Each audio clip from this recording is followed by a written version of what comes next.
कुछ आईने सिर्फ चेहरा नहीं दिखाते, कुछ आईने यादें दिखाते हैं और कुछ आईने गुनाह। अगर कोई आपसे कहे कि एक आईना रात में सांस लेता है तो आप हंसेंगे, लेकिन अगर वही आईना आपका नाम लेकर आपको बुलाए तो। रीवा और उसका पति अमित शहर से दूर एक पुराने बंगले में शिफ्ट होते हैं। अमित, ये घर बड़ा तो है, लेकिन पता नहीं क्यों अंदर से ठंडा सा लगता है। अरे बाबा, नया घर है, 2 दिन में आदत पड़ जाएगी। घर में एक चीज अजीब थी, ड्राइंग रूम की खाली दीवार। सुनो ना अमित, यहाँ आईना होना चाहिए, घर अधूरा लग रहा है। दोनों पुराने सामानों के बाजार में जाते हैं। वहां एक बूढ़ा दुकानदार काले कपड़ों में शांत आंखों वाला।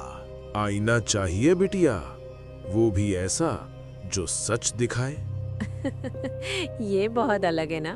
क्योंकि ये देखा नहीं जाता, ये देखता है। अमित हंस देता है और आईना खरीद लिया जाता है। रात में आईना बेड के सामने रखा हुआ था। रीवा और अमित दोनों सो गए थे। अचानक से टिक टिक टिक, जैसे कोई नाखून कांच पर चल रहा हो। रीवा की नजर आईने पर जाती है। आईने में उसका रिफ्लेक्शन थोड़ा देर से हिलता है। अमित, क्या तुमने देखा? अगले दिन घर में अजीब चीजें होने लगती हैं। घड़ी अपने आप रुक जाती है। मंदिर का दिया बुझ जाता है। आईने पर उंगलियों के निशान। रीवा को सपने आने लगते हैं। एक औरत बारिश में एक टूटी हुई सड़क पर चल रही है।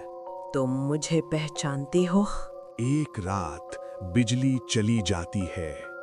आईने से धीमी हंसी की आवाज आती है। कौन हो तुम? मुझसे क्या चाहती हो?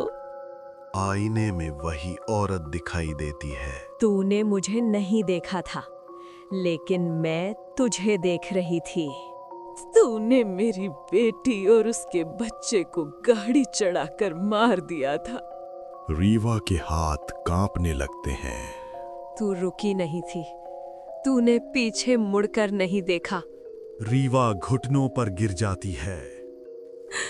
मुझसे गलती हो गई थी, मैं डर गई थी।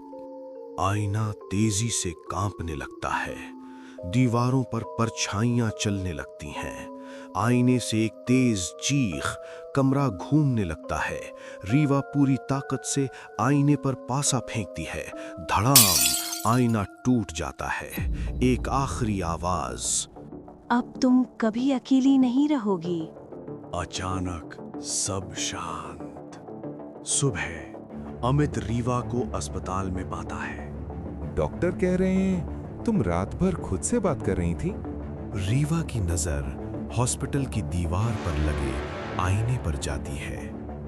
आईने में उसकी परछाई मुस्कुरा रही थी। कुछ आईने टूट जाते हैं, लेकिन कुछ हमारे अंदर रह जाते हैं।